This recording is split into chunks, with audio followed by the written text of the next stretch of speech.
Assalamualaikum warahmatullahi wabarakatuh. Selamat pagi semuanya, semoga dalam keadaan sehat dan tetap bersemangat.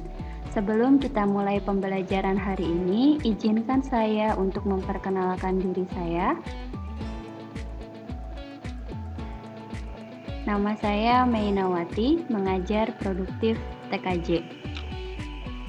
Oke, untuk selanjutnya setelah saya memperkenalkan diri, di sini kita akan membahas pokok pembahasan apa saja yang akan kita pelajari di dalam materi ajar pemrograman dasar. Kontennya di sini yang pertama, apa itu pemrograman dasar? Kedua, ada tujuan penyampaian materi. Tiga, ada pokok pembahasan mengenai pemrograman dasar. Dan yang pertama, kita akan membahas apa itu pemrograman dasar. Pemrograman dasar adalah suatu proses yang meliputi menulis, testing, memperbaiki, dan memaintenance atau memelihara perintah-perintah kode atau script dari sebuah komputer. Kedua, ada konsep dasar pemrograman. Pertama, ada originating atau pengumpulan data, ada input atau memasukkan data, ada proses atau untuk memproses proses di dalam data, output untuk menampilkan data yang berupa informasi, distribution untuk mendistribusikan data. Selanjutnya, ada yang namanya bahasa pemrograman. Kategori bahasa pemrograman terbagi menjadi dua, bahasa tingkat tinggi dan bahasa tingkat rendah. Jenis-jenis bahasa pemrogramannya ada Java, C++, C#, Pascal, PHP, Ruby, dan lain-lain. Perancangan program. Beberapa hal yang harus dipahami saat merancang program, ada algoritma, flowchart, pseudokode, baru cara penulisan program, dirilis, didebug, dan memaintenance. Pembahasan yang kedua adalah tujuan. Tujuan dari kita mempelajari mata pelajaran pemrograman dasar. Tujuannya adalah belajar bahasa pemrograman adalah untuk memuat suatu program yang dapat melakukan suatu perhitungan atau pekerjaan keinginan si pemrogram. Untuk melakukan pemrograman, diperlukan keterampilan dalam algoritma, logika, bahasa pemrograman, dan banyak pada kasus lainnya pengetahuan-pengetahuan lain seperti matematika. Pembahasan yang ketiga yaitu mengenai pokok pembahasan apa saja yang akan kita pelajari di dalam satu semester materi ajar pemrograman dasar ini. Pertama, ada alur logika pemrograman komputer. Yang kedua, ada perangkat lunak bahasa pemrograman. Ketiga, ada struktur bahasa pemrograman komputer. Kemudian, ada tipe data, variabel, konstanta, operator, dan ekspresi. Selanjutnya, operasi aritmatika dan logika. Dan yang terakhir, struktur kontrol percabangan dalam bahasa pemrograman. Nah, untuk pertemuan pertama di mata pelajaran pemrograman dasar ini, kita akan belajar tentang algoritma pemrograman dan flowchart. Sebelumnya, pengetahuan dasar tentang pemrograman dasar adalah materi yang dipelajari untuk membuat suatu proses yang meliputi testing, memperbaiki, dan maintenance, atau memelihara dan membuat perintah, kode, atau skrip sebuah program komputer. Nah, sebelumnya kita akan belajar dulu mengenai algoritma pemrograman dan flowchart. Apa itu algoritma pemrograman? Yang pertama, algoritma adalah langkah-langkah instruksi yang logis untuk mendeskripsikan sebuah proses. Kemudian, pemrograman adalah proses menulis, menguji, memperbaiki atau debug, dan membangun kode untuk sebuah program komputer. Jadi, kesimpulannya, algoritma pemrograman adalah serangkaian langkah-langkah untuk mendeskripsikan proses, menulis, menguji, memperbaiki, dan membangun kode suatu program komputer. Struktur teks algoritma Dalam struktur algoritma terbagi menjadi beberapa bagian, yaitu yang pertama ada bagian judul, kedua bagian deklarasi, ketiga bagian algoritma. Pertama, bagian judul. Judul adalah bagian yang terdiri atas nama program dan penjelasan tentang program tersebut.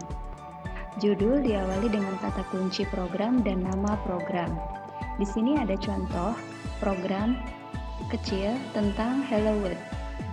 Maksud dari program ini adalah untuk menampilkan tulisan Hello World di layar. Itu contoh sederhananya.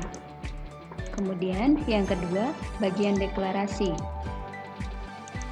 Bagian ini digunakan untuk mengumumkan semua nama yang dipakai di dalam algoritma beserta propertinya.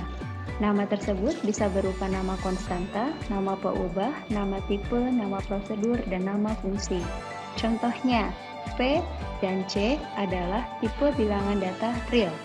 X dan Y adalah tipe data integer. P, C, X, dan Y adalah nama-nama peubah yang digunakan di dalam bagian algoritma. Nama-nama peubah ini beserta tipenya harus diumumkan di bagian deklarasi sebelum digunakan. Kemudian, bagian algoritma. Bagian ini adalah bagian inti dari sebuah program. Bagian ini berisi instruksi-instruksi pemecahan masalah dalam notasi pseudokode. Contohnya, program penjumlahan. Prosedur jumlahnya read, A dan B, sedangkan C adalah perintahnya yaitu A ditambah B. Kemudian ditampilkan menggunakan kode print C. Selanjutnya, apa itu flowchart? Flowchart adalah suatu bagan dengan simbol-simbol tertentu yang menggambarkan urutan proses secara mendetail dan hubungan antara suatu proses instruksi dengan proses lainnya di dalam suatu program. Di sini kita jelaskan simbol-simbol di dalam flowchart. Yang pertama, ada simbol namanya terminator. Ini digunakan untuk permulaan dan akhir. Kedua, ada simbol processing. Ini digunakan untuk mengolah data yang dilakukan oleh komputer. Ketiga, ada simbol I/O atau input output. Di sini untuk menjelaskan proses input dan output. Kemudian ada simbol decision digunakan untuk pemilihan proses. Dan ini adalah flow direction, penghubung antar simbol.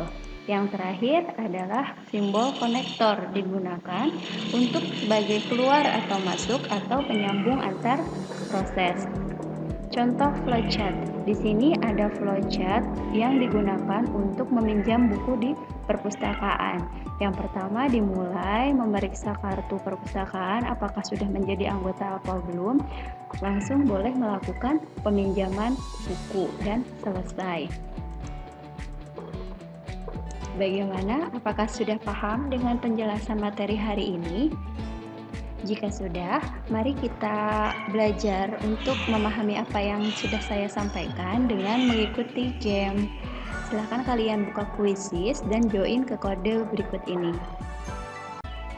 Nah, setelah kita melakukan Quizizz sebagai bahan evaluasi tentang materi ajar yang sebelumnya, di sini saya akan menjelaskan bagaimana cara membuat flowchart.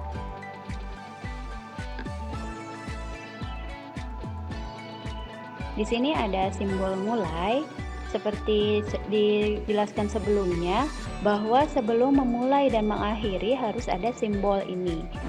Kemudian ada simbol proses, isinya adalah memeriksa kartu perpustakaan. Apakah kartu perpustakaan ini masih berlaku atau tidak? Karena di sini menimbulkan pertanyaan, maka ada muncul simbol condition. Di sini isinya ada bertanya berlaku atau tidak. Jika iya, maka dia akan memeriksa buku yang akan dipinjam.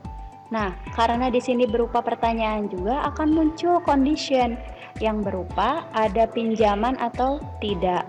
Jika iya, maka dia akan berlanjut ke proses pengembalian buku terlebih dahulu. Setelah proses pengembalian buku, dia akan berlanjut ke ucap bebas pinjam. Artinya di sini kita boleh melakukan peminjaman lagi. Setelah melakukan peminjaman, maka proses dianggap selesai. Tetapi jika tidak ada peminjaman buku, maka dia akan langsung ke simbol selesai. Nah, sebelumnya jika pada saat pemeriksaan kartu ternyata kartunya sudah tidak berlaku, apa yang harus dilakukan? Dia akan merujuk ke proses memeriksa diri siswa. Alasan kenapa kartu perpustakaan siswa tersebut tidak berlaku. Jika sudah, maka dia akan diberikan bebas pinjam buku. Setelah proses bebas pinjam buku, akan berlanjut ke mendapatkan kartu perpustakaan baru. Yang di sini berarti siswa boleh melakukan peminjaman buku kembali. Setelah kamu mendapatkan kartu perpustakaan baru, maka dia bisa lanjut ke proses selanjutnya, yaitu ada pinjam, mau peminjaman buku, ataupun langsung selesai. Kesimpulannya, algoritma dan flowchart adalah sama-sama bentuk proses untuk menjelaskan langkah-langkah urutan penyelesaian masalah sebelum membuat sebuah program. Nah, sebagai penutup materinya, terima kasih sebelumnya. Mudah-mudahan bermanfaat dan dapat dipahami materinya dan tetap bersemangat walaupun ada di rumah. Sekian dari saya. Wassalamualaikum warahmatullahi wabarakatuh.